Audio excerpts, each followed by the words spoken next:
ఎన్నో రోజులుగా భూ కబ్జాదారుల కొరలో చిక్కుకొని వివాదాస్పదంగా మారిన ఏబీఎం కాంపౌండ్ ఆస్తులకు నేడు విముక్తి లభించిందని మార్కాపురం ఎమ్మెల్యే కందుల నారాయణ రెడ్డి హర్షం వ్యక్తం చేశారు. మార్కాపురం పట్టణంలోని ఏబీఎం కాంపౌండ్ ప్రధాన ద్వారం వద్ద రిబ్బన్ కట్ చేసి చారిత్రక ప్రాధాన్యం కలిగిన ఏబీఎం హై స్కూల్ను పునఃప్రారంభించారు. అనంతరం పాఠశాల భవనానికి రంగులు వేయడంతో పాటు ప్రాంగణంలో మొక్క నాటారు. సందర్భంగా నిర్వహించిన సభలో ఎమ్మెల్యే మాట్లాడుతూ 1874లో స్థాపించబడిన ఏబీఎం హై స్కూల్కు గొప్ప చరిత్ర ఉందని, 2023 వరకు వేలాది మంది విద్యార్థులు ఈ విద్యాసంస్థలో చదివి ఉన్నత స్థాయికి చేరుకున్నారని అన్నారు.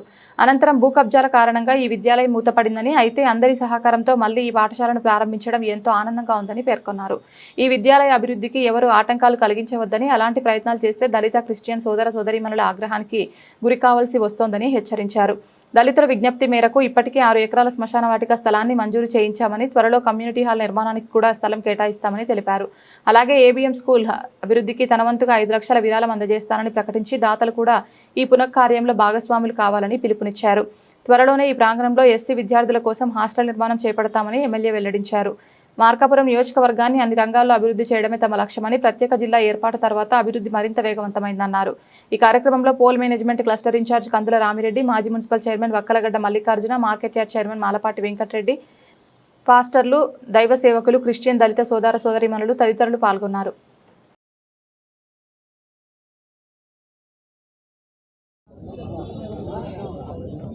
ఈరోజు భూ బకాసురుల చేతి నుంచి అన్యాక్రాంతానికి గురైపోయినటువంటి ఏబీఎం స్కూల్ని పునఃప్రారంభించడానికి మా పట్టణ దళిత సోదరుల సహకారం, దళిత పెద్దల ఆశీర్వాదం, పట్టణ ప్రముఖుల యొక్క సహకారం, వీటన్నిటితోటి ఈరోజు ఈ కార్యక్రమాన్ని ప్రారంభించాం. 1879 ఏబీఎం ఎలిమెంటరీ స్కూల్ అని ప్రారంభించబడినటువంటి ఈ స్కూలు సుమారు 147 సంవత్సరాల చరిత్ర కలిగినటువంటి ఈ స్కూలు భూ కబ్జాదారుల బారిన పడి ఆగిపోవటం జరిగింది. తిరిగి దీన్ని కోర్టు నుంచి, అలాగే అధికారుల సహకారం, అలాగే మా క్రైస్తవ పెద్దల దీవెనలు ఇవన్నీ పనిచేయటం వల్ల లక్షలాది మంది దళిత విద్యార్థులకు తిరిగి విద్యాబోధన చేసేదానికి ఈ దేవాలయం తలుపులు ఈరోజు తెరవటం జరిగింది. దీనిని అడ్డుకోవడానికి కానీ, దీనిని చెడగొట్టేదానికి కానీ దయచేసి ఏ ఒక్కళ్ళు ప్రయత్నం చేయవద్దని నేను విజ్ఞప్తి చేస్తూ ఉన్నా. ఈ స్కూల్ జోలికి ఎవరు వచ్చినా తర్వాత మీరు నష్టపోక తప్పదని కూడా ఈ సందర్భంగా హెచ్చరిక చేస్తూ ఉన్నా.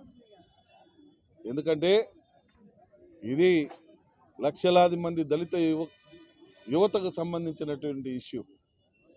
ఈ ప్రాంతంలో ఉన్నటువంటి నిరుపేదలైన దళితులకు సంబంధించినటువంటి ఇష్యూ. ఈ దళితులకి ఈ స్కూల్ని ఒక దేవాలయంగా తయారు చేసి ఈ ప్రాంత ప్రజల యొక్క కోరికని తెలియజేస్తూ ఈ స్కూల్ని హ్యాండ్ ఓవర్ చేస్తూ ఉన్నాం. దీన్ని సక్రమంగా నిర్వహించుకోవాల్సిన బాధ్యత ఒక పక్క విద్యా అధికారులను చూసుకోవాల్సిందిగా కోరుతా ఉన్నాం. భవిష్యత్తులో ఇంకెప్పుడు కూడా ఈ ప్రాంతంలో భూ ఆక్రమణలకు తావివ్వం, భూ ఆక్రమణలు దుర్మార్గాలకు చోటివ్వం. ఈ 2 సంవత్సరాల్లో కూడా ఒక్క దుర్మార్గమైనటువంటి పని జరగకుండా కాపాడుకుంటూ వచ్చాం. ఒక భూ కబ్జా కానీ, ఒక స్థలం పొలం రెడ్ మార్క్లో పెట్టించడం కానీ, ఒక స్థలం కబ్జా చేయించడం కానీ, ఒక ఇల్లు ఆక్రమణ చేయించడం కానీ, ఇటువంటి కార్యక్రమాలు ఎక్కడా ఈ 2 సంవత్సరాల్లో జరిగిన సంఘటన ఒక్కటి కూడా లేదు. అట్లా ఎవరన్నా ఉంటే చెప్పమనండి, తక్షణమే వారికి న్యాయం జరిగేలా చేసే బాధ్యత. అంటే అది మాకు తెలియకుండా ఎక్కడన్నా జరిగింటే, తెలిసి మాకు జరిగినటువంటి ఎటువంటి సంఘటనలు కూడా ఎంకరేజ్ చేయబోం కూడా. ఒక సుపరిపాలన అందించాలన్నటువంటి లక్ష్యం, మా నాయకుడు మాకు నేర్పించినటువంటి సంస్కారం, మా ముఖ్యమంత్రి గారు మాకు చూపిస్తున్నటువంటి, మా ప్రాంతం పట్ల చూపిస్తున్నటువంటి చొరవ, ఇవన్నీ కూడా మా ప్రాంత ప్రజల మనసులు హృదయాలు గెలుచుకునే పరిస్థితి ఉంది. కాబట్టి ఒక బృహత్తరమైనటువంటి కార్యక్రమాలు ఏది తీసుకున్నా ఈ ప్రాంత ప్రజల మద్దతు 100% కావాలని కోరుకుంటా ఉన్నాం. కాబట్టి పెద్దలందరూ కూడా సహకరించి ఈ ప్రాంతాన్ని, వెనుకబడ్డ ప్రాంతాన్ని అభివృద్ధి పదంలోకి తీసుకుపోయేదానికి ప్రతి ఒక్కరి దీవెనలు, ఆశీస్సులు ఇవ్వాలని మనసారా కోరుకుంటా ఉన్నాం.